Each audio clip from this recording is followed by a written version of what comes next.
அன்பார்ந்த எனதருமை யூடியூப் நேயர்களுக்கு வணக்கம். இதுவும் ஒரு முக்கியமான பதிவு. அதாவது ஸ்திரலக்கணத்தில் போய் பிறந்தவர்களுக்கு 9 குடையவன் பாதகாதிபதி. 9 குடையவன் யாரு? தகப்பன். 9ஆம் இடம் என்று சொல்லக்கூடிய பாக்கியம். அப்ப 4 ஸ்திரலக்கணம் இருக்கு. ரிஷபம் இருக்கு, அதற்கடுத்து என்ன சொல்லலாம்னா சிம்மம் இருக்கு, விருச்சிகம் இருக்கு, கும்பம் இருக்கு. இவர்கள் எந்த ரூபத்தில் பாதிக்கப்படுகிறார் அப்படின்னா 9 குடையவன் பாதகாதிபதி. எப்போ எல்லா மனிதனுக்குமே என்ன சொல்றான்னா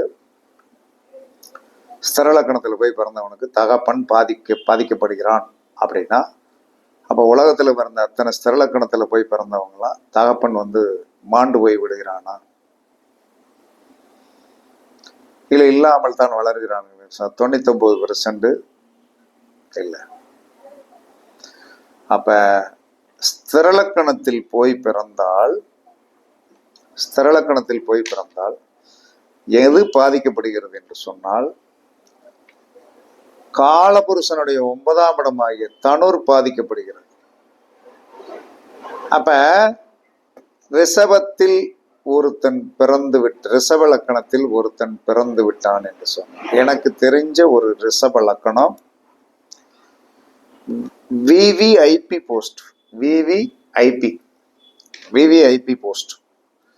அப்பனா என்ன யூபிஎஸ்சி போஸ்ட்ல எழுதி பாஸ் பண்ணி ஒரு பெரிய பொசிஷன்ல இருக்காங்க. அவங்க அப்பா என்ன உயிரோடு இருக்காரு. ஸ்திரலக்கணத்துக்கு 9 குடையவன் பாதகாதிபதி தானே. ஸ்திரலக்கணத்துக்கு 9 குடையவன் பாதகாதிபதி. அப்ப என்ன அப்பா என்ன சொன்னா, ஒரு அரசாங்கத்துல வேலை பார்த்து இன்னும் 20 வருஷம் பென்ஷன் வாங்கிட்டு இருக்காரு. 75 வயசு ஆச்சு. அப்ப அவர் ஏன் பாதிக்கப்படல?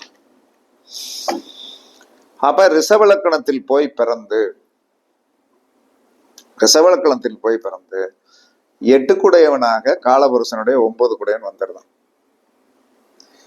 ரிஷபலக்கணத்திற்கு தனுசு 8 குடையவன். அப்ப என்ன சொல்றானா, இன்னொரு ரிஷபலக்கணத்தில் போய் பிறந்த ஒரு நபர், அவர் என்னுடைய க்ளோஸ் ரிலேஷனு, இளம் வயதில் தாயை பறி கொடுத்தார். 8ஆம் இடம் என்பது ஆயுள் தானே. காலபுருஷனுடைய 9 குடையவன் பாதகாதிபதி, அவருக்கு 8 குடை ஆயுள் ஸ்தானாதிபதியா வந்துட்டார். அந்த ஆயுள் ஸ்தானாதிபதி என்பது என்ன சொல்றான்னா, தாயை இளமையில் இறந்து விட்டார். இது ஒரு பாயிண்ட் ஆயிடுச்சா? குரு எந்த இடத்தில் இருக்கிறதோ அந்த குரு இருக்கின்ற இடமும் குருவின் பார்வையாக 4 இடம் இருக்கு. குரு நின்ற இடம் 5, 7, 9 பார்க்கிற இடம். இதெல்லாம் பாதிக்கும். அப்ப ரிஷப லக்கணத்தில் யார் பிறந்திருந்தாலும் தனுர் வீடு என்பது 8ஆம் பாவமாக இயற்கையாகவே செயல்படும்.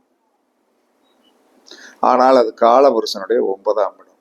அப்ப இந்த ரிஷப லக்கணத்தில் போய் பிறந்தவர்கள் தனுர் வீட்டால் பாதிக்கப்படுவார்கள். ஏன் ரிஷப லக்கணத்தில் போய் பிறந்த பெண்களுக்கு மாங்கல்யம் சிறப்பாக அமைவதில்லை? இப்ப புரிஞ்சு வச்சா? ரிஷப லக்கணத்தில் போய் பிறந்த பெண்களுக்கு ஏன் மாங்கல்யம் சிறப்பாக அமைவதில்லை? ரிஷப லக்கணத்தில் போய் பிறந்த ஆண்களுக்கு என்ன சொல்றான்னா, எனக்கு தெரிஞ்ச ஒரு பையன் என்ன சொன்ன ரிஷப லக்கணம். அந்த ரிஷப லக்கணத்தில் போய் அந்த பிறந்த பையனுக்கு என்ன சொன்னான்னா ரிஷப லக்கணம். அப்ப என்ன சொன்னா, அவங்களுக்கு உடல்ல நோய். 8ஆம் இடம் என்பது ஒரு தீராத நோய் இருக்கிறது. அப்ப தீராத நோய் இருக்கிறது. அப்ப தீராத நோய் இருக்கிறது அப்படின்னு சொல்லி வரும்போது என்ன சொல்றானா, அவர் அந்த நோயோடு அலைகிறார். அப்ப காலபுருஷனுடைய பாக்கியஸ்தானாதிபதி பாதகாதிபதியாக வந்துவிட்ட காரணத்தினால் அவர் என்ன செய்யறாரு? நோய் நொடியோடு இருக்கிறார். ஓகேவா? அப்ப நீங்கள் உங்களுக்கு ரிஷப லக்கணத்தில் போய் பிறந்து தனுர் வீடு 8ஆம் இடமாக குரு எந்த இடத்தில் இருக்கிறாரோ அந்த இடத்த கொஞ்சம் பார்த்துடும். நின்ற இடம் நாசம்தான். பார்த்த இடங்கள் என்ன சொன்னா பாதிக்கும். ஏன்னா பாதகாதிபதி தான். அப்ப பார்த்த இடங்கள் பாதிக்கும் அப்படின்னு சொல்லி வரும்போது நீங்க என்ன பண்ணுவீங்க? பார்த்த இடங்கள் பாதிக்கும். அப்ப எந்த ஸ்திரலக்கணத்தில் யார் பிறந்திருந்தாலும், ரிஷபத்தில் போய் பிறந்திருந்தாலும், சிம்மத்தில் போய் பிறந்திருந்தாலும், விருச்சிகத்தில் போய் பிறந்திருந்தாலும், கும்பத்தில் போய் பிறந்தாலும், குருவே பாதகாதிபதி. அப்ப என்ன செய்யணும்? ஸ்திரலக்கணத்தில் போய் பிறந்த அத்தனை பேரும் மாமிசம் சாப்பிடக்கூடாது. ஜீவசமாதி வழிபாடு பண்ணுங்கள்.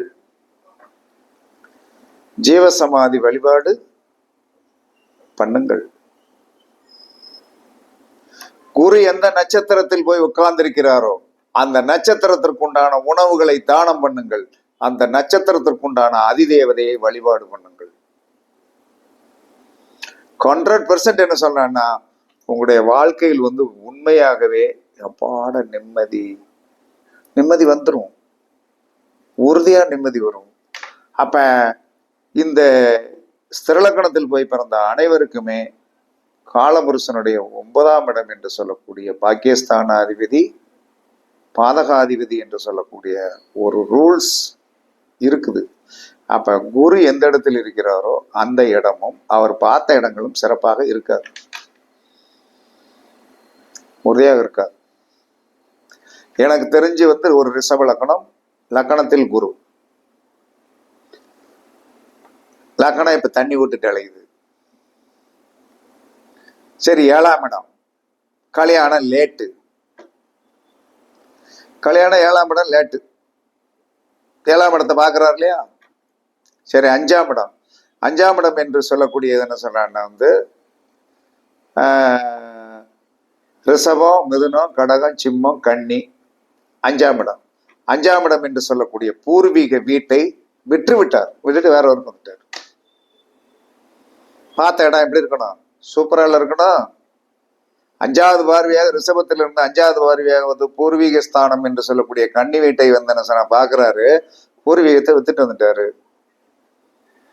கடன். 7ஆம் இடம் என்பது மனைவி ஸ்தானாதிபதி. 7ஆம் இடத்தை பார்க்கிறாரு.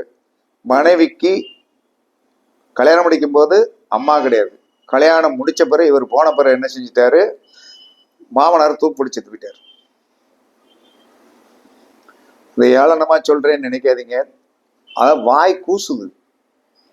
சில விவரங்களை என்ன சொன்னா அறுதிட்டு பேச வேண்டும். சும்மா ஏதோ சொல்லிட்டு போகக்கூடாது. அப்ப பாதிக்கப்பட்டு விட்டதா. அதற்கடுத்து 9. அதுக்கடுத்து லக்கணத்திலிருந்து என்ன சொல்றான்னா 9ஆம் இடத்தை பார்க்கிறார். அப்ப 9ஆம் இடத்தை பார்க்கும்போது ரிஷப லக்கணத்துக்கு 9 குடையவன் யாரு? மகரம். அப்ப அந்த மகரம் என்று சொல்லக்கூடிய 9ஆம் இடம் தகப்பன் ஸ்தானம். தகப்பனுக்கு இவருக்கு ஒரு அண்டர்ஸ்டாண்டிங் கிடையாது. தகப்பனுக்கு இவருக்கு அண்டர்ஸ்டாண்டிங். தகப்பனார் இன்னொரு கல்யாணம் முடிச்சுட்டு போயிட்டார். இது நான் என் கையில இருக்கிற ஜாதகம், என்னுடைய க்ளோஸ் ரிலேஷன். ஏன்டா இவன் திருந்த மாட்டேங்கான் அப்படின்னா, அவன் இன்று வரை நான் சொல்லதை கேட்கல. சொன்னேன் வேண்டாம்டா இப்படித்தான் இருக்கணும் அப்படின்னு, கேட்கல. திவரு திருத்த முடியல. இத்தனை அனுபவிச்ச பிறநாள் என்ன சார் திருந்துவானா அப்படின்னா, இழுத்து பிடிச்சு இனிமேல் சொல்லணும். அப்ப ரிஷப லக்கணத்துக்கு இது. சரி, அடுத்த சிம்ம லக்கணத்துக்கு. சிம்ம லக்கணத்துல யாரு பிறந்திருந்தாலும் காலபுருஷனுடைய சிம்ம லக்கணத்திற்கு அது யாரு? 5ஆம் இடமா வந்துடும். சிம்மம், கன்னி, துலாம், விருச்சிகம், தனுசு 5ஆம் இடமாக வந்துடும். அப்ப பூர்வ புண்ணியம் ஆகாது, குலதெய்வம் ஆகாது. புத்திரர்கள் கவனமாக, புத்திரர் கல்யாணம் முடிச்ச பிறகு என்ன சொன்னா, எக்காரணத்தை கொண்டும் சிம்ம லக்கணத்தில் போய் பிறந்தவன் பூர்வீகத்தில் இருக்கக்கூடாது. சிம்ம லக்கணத்திற்கு உங்களுடைய குரு எந்த இடத்துல இருக்கிறாரோ அவர் நின்ற இடம், பார்த்த 3 இடங்கள் என்ன சொன்னா பாதிக்கும். நீங்க செக் பண்ணி பாருங்க, கண்டிப்பா செக் பண்ணி பாருங்க. உங்களுக்கு என்ன சொன்னா கண்டிப்பாக இது என்ன சொன்னா என்னை பொறுத்தளவில் ஒரு கிஃப்டான இந்த வீடியோக்கள் 3 உபய லக்கணத்துக்கு சொல்லிடுவேன். கிஃப்டானதாகத்தான் இருக்கும். ஓகேவா? அப்ப சிம்மலக்கணம் ஸ்திரலக்கணத்திற்கு 5ஆம் இடம் பாதிக்கும். அந்த 5 கூடிய குரு எந்த இடத்துல நிற்கிறாரோ அந்த இடமும் அவர் பார்த்த 3 இடங்களும் என்ன சொன்னா கண்டிப்பா பாதிக்கும். அப்ப நீங்க என்ன செய்யணும்?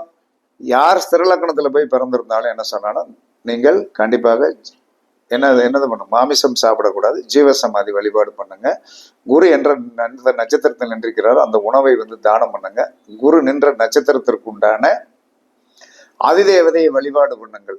ஏன்னா அவர் தான் உங்களுக்கு ஆபத்துக்கு என்ன சொன்னா அபயம் அப்படிங்கிறது. அப்ப சரலக்கணத்துல போய் பிறந்தவனுக்கு பூரா சனிதான், ஸ்திரலக்கணத்துல போய் பிறந்தவனுக்கு பூரா குரு தான். வேற வழியெல்லாம் கிடையாது. எவனாச்சும் ஒரு குருவை போய் பிடிச்சுக்கிட்டீங்கன்னா கண்டிப்பாக சக்சஸ். அதுக்கடுத்து என்ன சொன்னா எந்த லக்கணம்? விருச்சிக லக்கணம், ஸ்திரலக்கணம் இல்லையா? தன குடும்பம் பாதிக்கும். 2ஆம் இடம் பாதிக்கும். பொருளாதாரம் சார்ந்த விஷயத்தில் கண்டிப்பாக பாதிக்கப்படுகிறார். உங்க குரு எந்த இடத்தில் நின்று இருக்கிறாரோ அந்த இடம் பாதிக்கும். அவர் பார்த்த 3 இடங்கள் கண்டிப்பாக பாதிக்கும். அவர் நின்ற நட்சத்திரத்திற்கு உண்டான உணவை தானம் பண்ணுங்க. அதற்கடுத்து என்ன சொன்னா அதோடைய அதிதேவதை வழிபாடு பண்ணுங்க. அதுக்கடுத்து கும்பலக்கணம். கும்பலக்கணத்திற்கு இந்த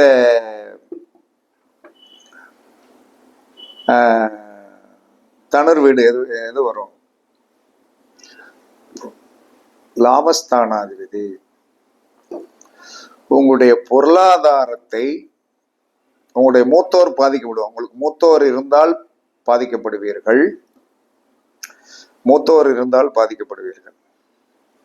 மூத்தோரால் பாதிக்கப்படுவீர்கள். மூத்தோர் இல்லையா? நீங்க தான் மூத்த பிள்ளைன்னா பிரச்சனை இல்லை. இருந்தாலும் உங்களுடைய சேமிப்பு என்பது உங்களுக்கு கண்டிப்பா சேரும். கும்பலக்கணத்துல போய் பிறந்தவர்களுக்கு பாதகம் என்று சொல்லக்கூடிய ஒன்றை அனுபவிக்க வேண்டியது இருக்கிறது. அது காலபுருஷனுடைய 9ஆம் இடம். காலபுருஷனுடைய 9ஆம் இடம் உங்களுக்கு அது லாபஸ்தானாது. அப்ப நீங்கள் ஏதாவது ஒரு விதத்தில் என்ன சொன்னா பொருளாதார நஷ்டத்தை அனுபவிக்க வேண்டும் என்பது விதி. அப்ப நீங்க யாருக்கும் என்ன சொல்றான்னா பொருளாதாரம் சார்ந்த விஷயத்தில் நீங்கள் கண்டிப்பாக எந்தவித இதுவும் என்ன சொல்றான்னா கரெக்டா உங்களுடைய சேமிப்புகளை கரெக்டா பத்திரமா வைங்க. எந்த பிரச்சனையும் இருக்கக்கூடாது. உங்களுக்கு குரு எந்த இடத்தில் நிற்கிறாரோ அந்த இடம் உங்களை பாதிக்கும். கண்டிப்பா பாதிக்கும். குரு 5வது பார்வையா எந்த இடத்தை பார்க்கிறாரோ அந்த இடத்தை பாதிக்கும். 7வது பார்வையாக எந்த இடத்தை பார்க்க அது பாதிக்கும். 9வது இடமாக எதை பார்க்கிறார்? எனக்கு தெரிஞ்ச ஒரு கும்பலக்கணம் குரு 8ல் 5வது பார்வையாக என்ன சொன்னா 12ஆம் இடத்தை பார்க்கிறார். 5வது பார்வையாக 12ஆம் இடத்தை பார்க்கிறார். அப்ப 12ஆம் இடம் என்பது ஒரு உத்தியோகக்காரராக இருக்கிற காரணத்தினால என்ன ஆகும்? 3 வருஷத்துக்கு மாத்திடுவான். ஒரே இடத்துல புருஷன் முன்னாடி இருக்க முடியாது. அப்ப என்ன சார் 12ஆம் இடம் பாதிக்குமா? ரேர் தான். போற அன்னைக்கு தான். இல்ல இங்க இருந்து அவங்க போகணும், இல்ல அவங்க இங்க வரணும். சரி, 2ஆம் இடம் என்று சொல்லக்கூடிய 7வது பார்வையாக தன குடும்பத்தை பார்க்கிறார். 2ஆம் இடத்தை பார்க்கிறார். அப்ப அந்த 2ஆம் இடத்தை பார்க்கும் போது என்ன சார் அதாவது வாய் சார்ந்த விஷயத்துல என்ன சொன்னா கொஞ்சம் பேச்சை படக்குன்னு விட்டுரும். 2ஆம் இடம் என்பது வாக்குஸ்தானாதிபதி என்ன சொன்ன விட்டுரும். பொருளாதாரத்தை என்ன சொன்னா கவனமாக பார்த்துக்கிடணும். தட குடும்பஸ்தானத்தில் ரொம்ப கவனமாக அதுல அதிகமாக சண்டை சச்சரவுகள் வராமல் இருப்பதற்கு பார்த்துக்கிடணும். பொருளாதாரத்தையும் பார்த்துக்கிடணும்.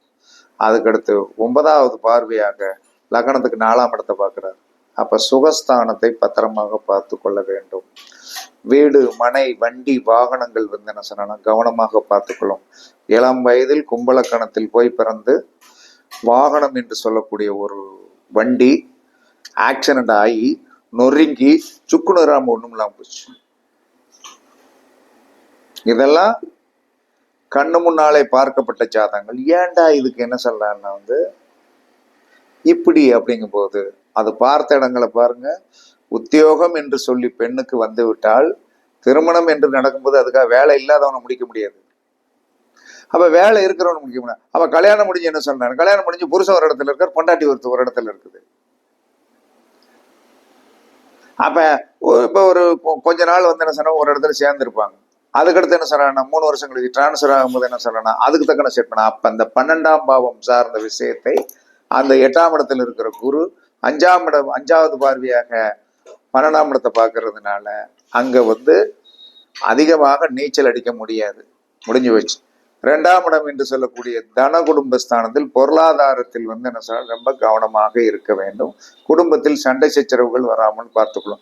4ஆம் இடம் ஆகிய சுகஸ்தானம், வண்டி, வாகனம், தான் வாங்கியிருக்கிற பூமி எக்ஸட்ரா எக்ஸட்ரா சார்ந்த விஷயத்தில் கவனமாக இருக்கணும். இதுதான் யாருக்கு? கும்பலக்கணத்திற்கு முடிஞ்சு வச்சோம். அப்ப ரிஷவத்துக்கு முடிஞ்சு வச்சு, சிம்மத்துக்கு முடிஞ்சு வச்சு, விருச்சிகத்துக்கு முடிஞ்சு வச்சு, கும்பத்துக்கு முடிஞ்சு வச்சு, இப்படித்தான் செயல்படுது.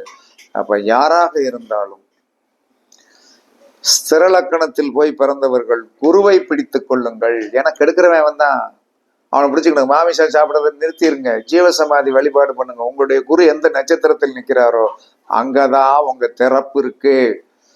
திறப்பை தானம் பண்ணுங்க. எடுத்து ஒவ்வொரு பழமாக தானம் பண்ணுங்க. கண்டிப்பாக நீங்கள் வெற்றி பெற்று வருவீர்கள். இது சத்தியமான உண்மை என்று கூறி